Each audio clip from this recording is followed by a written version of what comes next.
There is a villain in Naruto who never saw himself as a villain. He did not want to destroy the world, he wanted to save it. But to save it, he needed to make it suffer. And the most disturbing part? His logic makes sense.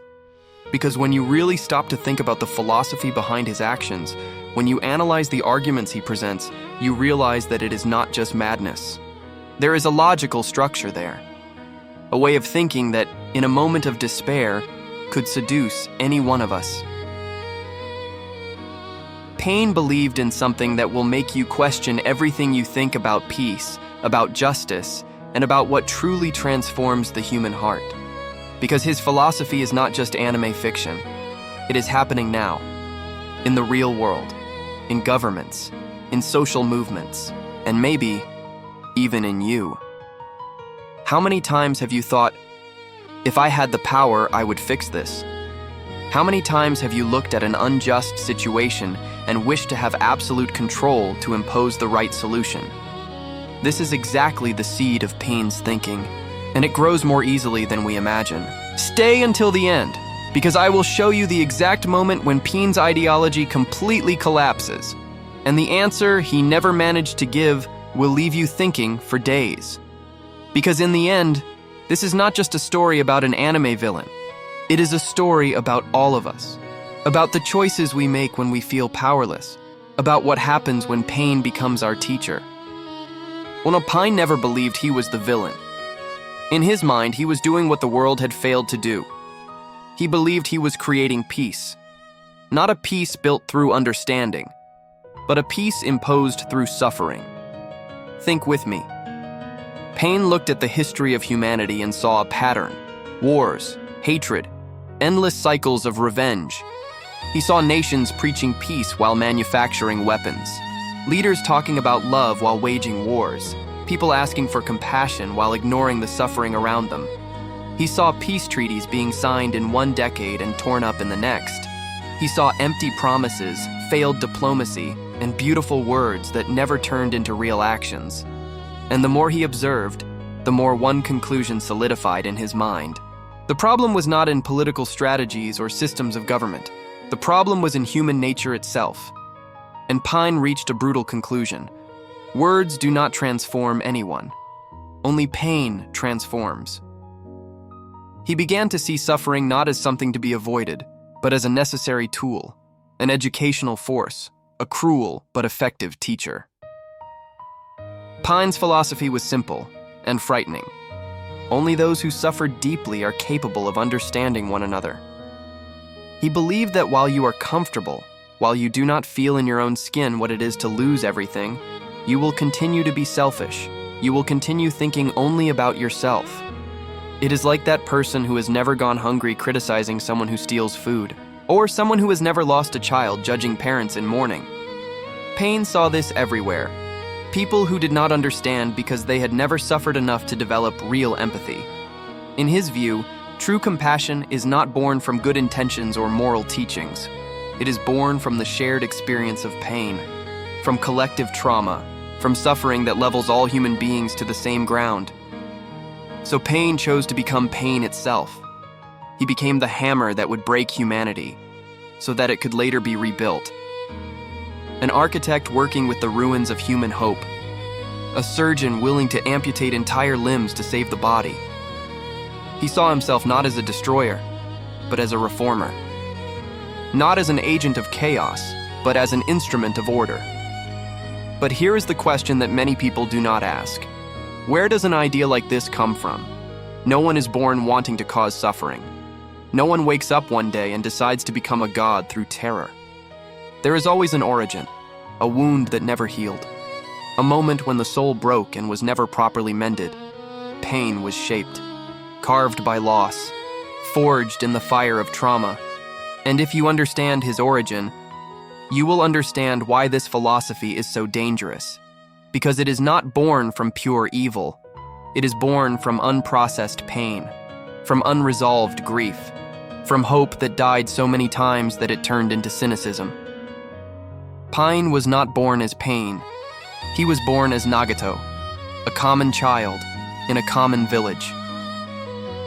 During a war that was not his, still a child, He lived amid war, hunger, and constant fear. Imagine growing up in a place where the sound of explosions is more common than the sound of laughter, where you learn to identify the sound of different weapons before learning how to read, where every day you wake up alive is a surprise, not a guarantee. He saw his parents die, not in an epic battle, not defending something grand. They died by accident, victims of a mistake, mistaken for enemies by shinobi from Konoha. Nagato saw their blood on the ground.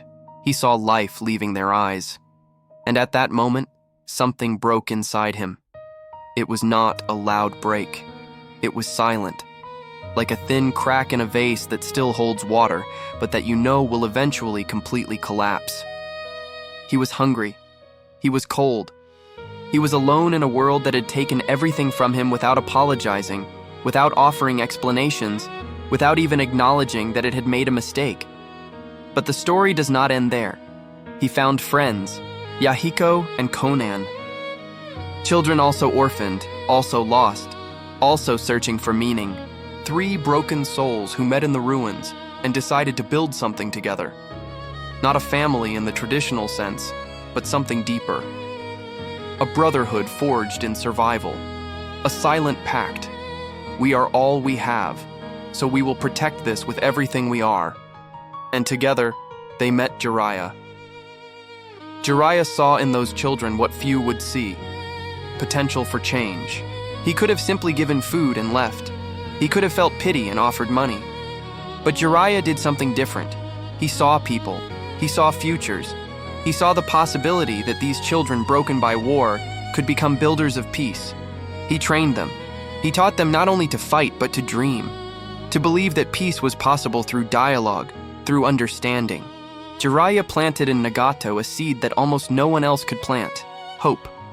The radical idea that the world could be different, that the cycle could be broken, that they, war orphans, could be agents of transformation instead of just more victims. And for a moment, Nagato believed it. For a bright and fragile moment, he truly believed that kindness could win, that words could build bridges where weapons built walls, that mutual understanding could replace mutual hatred. They formed the original Akatsuki, not an organization of criminals, but a group of idealists trying to unite nations through communication. Akatsuki was the dream materialized. It was proof that people from different origins could work together. It was hope dressed in black cloaks and red clouds. Yahiko led with hope. Nagato followed him with faith. Yahiko was the sun that lit the path. He had that kind of charisma that makes people believe that impossible is just a word. He spoke of peace not as a distant ideal, but as something concrete that they would build with their own hands. And Nagato? Nagato believed because Yahiko believed. And sometimes, that is the purest form of faith. But then, the world showed its fangs again. Because the world, in Pain's view, has the cruel habit of destroying those who dare to dream too high, of crushing idealists under the weight of brutal reality. Yahiko was betrayed, forced into an impossible choice, and he chose to die to save his friends. Hanzo, the leader of the hidden rain village, feared what Akatsuki was becoming. He feared that their peace threatened his power, so he set up an ambush. He placed Nagato in the impossible position of having to choose between killing Yahiko or seeing Conan die, and Yahiko, seeing that there was no way out, made the only choice his generous heart allowed. He threw himself onto Nagato's kunai. He chose to die so that his friends could live. Nagato held Yahiko's lifeless body, the brother who believed in peace, the friend who saw goodness where others saw war. And there, holding that body, Nagato died as well. Not physically, but spiritually. The part of him that still believed, the part that still had hope, the part that still saw humanity in the world. That part died there with Yahiko, and Pain was born. Born from the ashes of destroyed hope, born from the silent scream of a heart that could no longer bear being broken. Born from the terrible conclusion that Jiraiya was wrong, Yahiko was wrong, and he, Nagato, had been a fool to believe. When hope dies too many times, the heart stops seeking healing and begins seeking control. Because healing requires vulnerability. Healing requires openness. Healing requires the courage to believe again. And when you have been betrayed too much, when you have seen your dreams crushed repeatedly, that courage simply runs out. Control feels safer. Control does not disappoint you. Control does not die in front of you. Pain learned something too early. Kindness did not stop wars. Words did not stop violence. Faith, in his eyes, did not stop suffering. Yahiko had kindness and died. Jiraiya had words and failed to change the world. Nagato had faith and it was shattered. So he reached a conclusion that many wounded hearts end up reaching. If the world cannot be healed, it needs to be restrained. If people cannot choose good voluntarily, then good needs to be imposed. If peace cannot be built, it needs to be forced. If humanity cannot evolve on its own, it needs to be guided or controlled. And here is what makes Pain so complex. He did not want chaos. He wanted order. He did not want personal revenge. He wanted global reform. Many villains want to destroy the world out of rage, out of sadism, out of pleasure in the suffering of others. Pain was different. He wanted to save the world. He truly believed that he was doing the necessary work that no one else had the courage to do. Pain looked at the system that created his suffering and said, "This system is broken, and broken systems are not fixed from the inside. They need to be demolished." In his mind, trying to reform the world gradually was like trying to fix a collapsing building by putting band-aids on the cracks. Sometimes you need to demolish everything and rebuild from zero, but every order built on fear requires a God. And Pain chose to be that God, not out of ego, not out of a desire for worship, but because, in his view, someone needed to do it. Someone needed to have the strength to carry the weight of all the difficult choices. Someone needed to become the monster so that others would not have to. He believed that, by becoming an absolute force, by making entire nations fear him, he could end war forever. The logic was simple. If I create a weapon so powerful that it can destroy an entire nation in seconds, nations will be too afraid to wage war. Peace through terror, unity through shared trauma. It is the philosophy of the nuclear bomb taken to the extreme. And do you know what is even more frightening? This is not just an anime theory. This is the same logic that has already been used in the real world.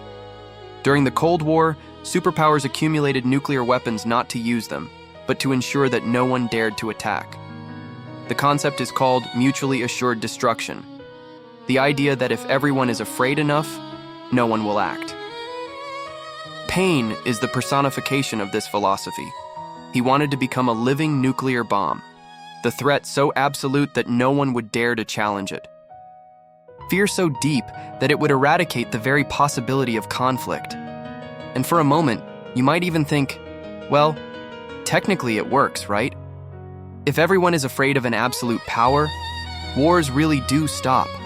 For decades, the United States and the Soviet Union did not enter into direct war precisely because of this mutual fear. The nuclear threat maintained a tense but real peace.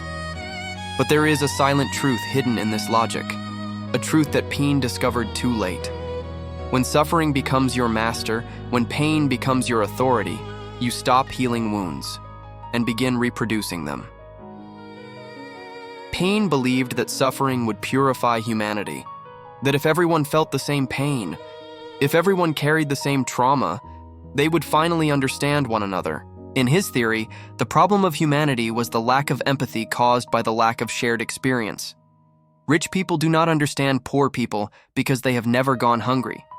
People in peaceful countries do not understand refugees because they have never fled from bombs. Healthy people do not understand the sick because they have never felt chronic pain. So, if everyone suffered equally, everyone would understand equally.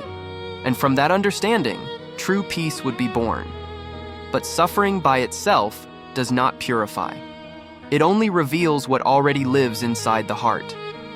Two people can go through the same tragedy. One can come out more compassionate, the other can come out more bitter. Suffering is an amplifier, not a transformer. It turns up the volume of what already exists inside you. If there is kindness, it can grow. If there is anger, it grows as well. Suffering does not choose who you become. You choose. And this is where Pain's philosophy begins to collapse. Because fear may control behavior, but it never transforms the soul.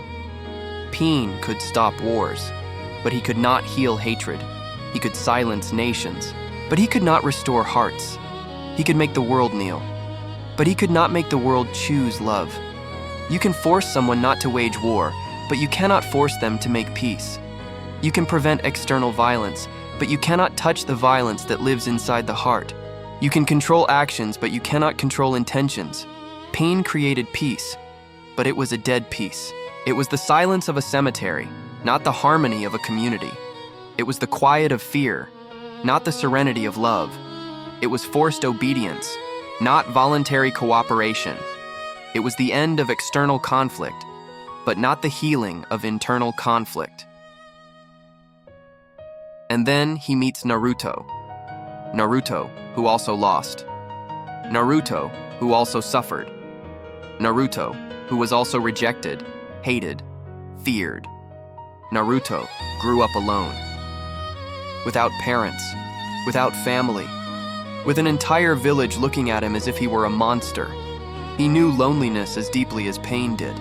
He knew the pain of rejection. He knew what it meant to be seen as a threat simply for existing. But Naruto chose a different path. When Pain destroys Konoha, when he kills Jiraiya, Naruto's master, when he is about to bring the world to submission, Naruto asks Pain a simple question. Where is the peace you promised? Pain has no answer, because imposed peace is not peace. It is silence. It is the absence of war, not the presence of harmony. It is the end of physical violence, but not the healing of the wounds that cause violence. It is a treated symptom, but an ignored disease. Pain tried to save the world by standing above it, by becoming judge, executioner, and God. But no human heart was made to carry that weight. Naruto looks at Pain and says something that destroys his entire philosophy. I also hate you for killing my master. I also want revenge. I also could choose to make you suffer. But if I do that, I become you, and the cycle never ends. And in that moment, Pain, the god of pain, faces something his philosophy never managed to explain. Forgiveness. The radical possibility that someone chooses not to retaliate, that someone carries suffering without turning it into a weapon, that the cycle can be broken not by absolute force, but by the conscious choice not to perpetuate hatred. And it is exactly here that Pain's story enters into direct contrast with the teachings of Jesus Christ. Pain believed that humanity would only change if it were broken first. That imposed suffering would awaken consciousness. That fear would educate the heart. Jesus taught the complete opposite. He never imposed peace, he offered it. He never used fear to transform. He used love. And here is the fundamental difference. While Pain made others suffer to teach empathy, Jesus chose to suffer himself. Pain said, "You need to feel my pain." Jesus said, "I will carry your pain." One forced suffering onto the world to educate it. The other absorbed the suffering of the world to redeem it. One distributed wounds, the other healed them by carrying them in his own body. While Pain ruled through terror, Jesus washed the feet of his disciples. Think about the scene. Jesus, the Master, the Son of God, kneels before ordinary men and washes their feet. Dirty feet, tired feet, human feet. He did not demand that they lower themselves before him. He lowered himself first. This is true power, not the power to make others kneel, but the power to kneel first. Not the strength to dominate, but the strength to serve. While Pain removed people's choice, Jesus respected free will, even knowing he would be rejected. Jesus knew Judas would betray him. He knew Peter would deny him. He knew the disciples would abandon him. And even so, he did not force them to stay. He did not use fear to control. He did not manipulate through terror. He gave them the freedom to choose. And true freedom includes the freedom to choose wrong. It includes the possibility of betrayal. It includes the risk of abandonment. But without that risk, there is no real love, only programmed obedience. Pain tried to save the world through force. Jesus saved the world through surrender. Pain demanded submission. Jesus offered rest. Jesus said, "Come to me, all who are weary and burdened, and I will give you rest." It is not an order. It is an invitation. You can accept or refuse. You can come or stay. The choice is yours. And in that choice lies the entire difference between control and love. My peace I give to you, not as the world gives do I give to you. The peace the world tries to impose is born from fear. The peace of Christ is born from voluntary surrender. The greatest mistake of Pain was not cruelty, it was despair. He stopped believing that human beings could freely choose good, so he decided to choose for them. He looked at humanity and saw only failure. He saw only selfishness, war, hatred. And he was not completely wrong. These things exist. Humanity is capable of terrible atrocities, of genocidal wars, of calculated cruelty, of indifference to the suffering of others. Pain was not inventing this. He was reacting to a brutal reality. But Pain made the mistake of believing that because human beings are capable of evil, they are incapable of good. He forgot that the same species that creates wars also creates art.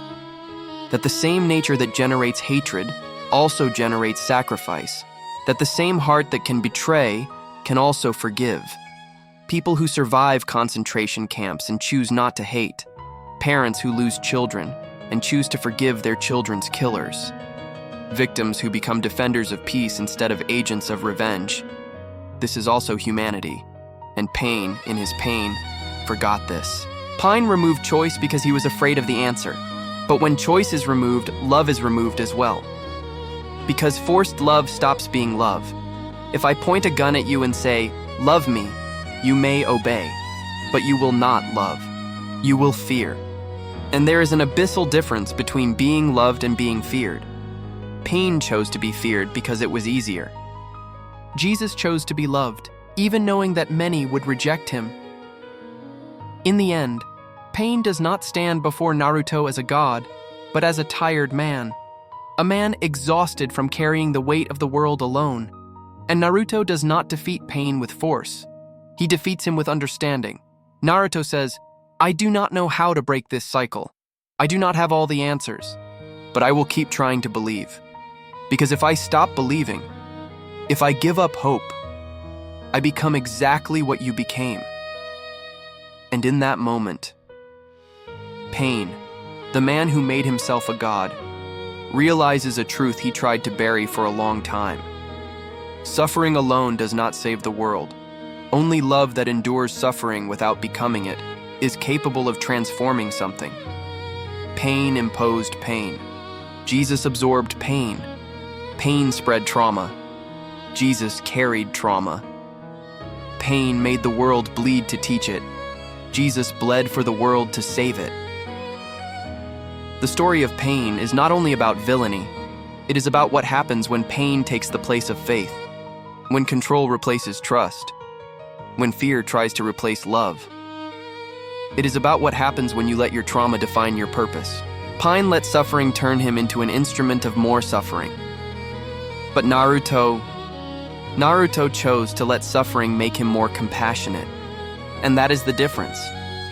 You can go through the same pain as another person and choose a completely different path. Pain looked at the world and said, "If no one can be trusted, I will control them." Jesus looked at the world and said, "Even if they reject me, I will still love them." And here is the question this video wants to leave you with. When you suffer, do you become like Pain or like Christ? When someone hurts you, do you seek to make them feel your pain? Or do you choose to absorb the pain without passing it on? When the world disappoints you, do you try to control it? Or do you trust even without guarantees? Because deep down, all of us have a little bit of pain inside us. All of us have wanted people to understand our pain.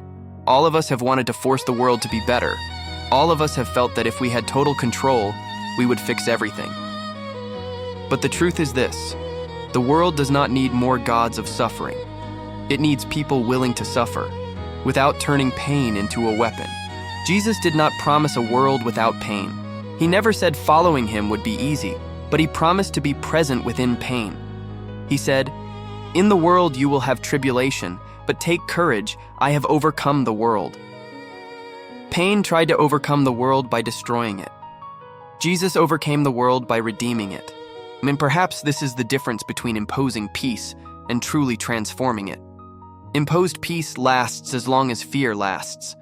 Offered peace lasts because it was chosen. Pain built an empire of fear. Christ built a kingdom of love. Pain's empire collapsed. Christ's kingdom continues to grow 2,000 years later. Pain was right about one thing. The world is broken. Humanity needs transformation. But he was wrong about the method. Because you do not transform hearts by breaking them even more. You transform hearts by offering healing. If this video made you think, leave a like. If you think someone needs to hear this, share it, and subscribe to the channel because there is much more content like this coming. Deep analysis, philosophy, faith, and how all of this connects with the stories we love. And tell me in the comments, do you agree or disagree with Pain's philosophy? Is there any situation where fear is necessary to create order? Or do you believe that only love can truly transform? I want to know what you think. Because this conversation does not end here. It continues with you.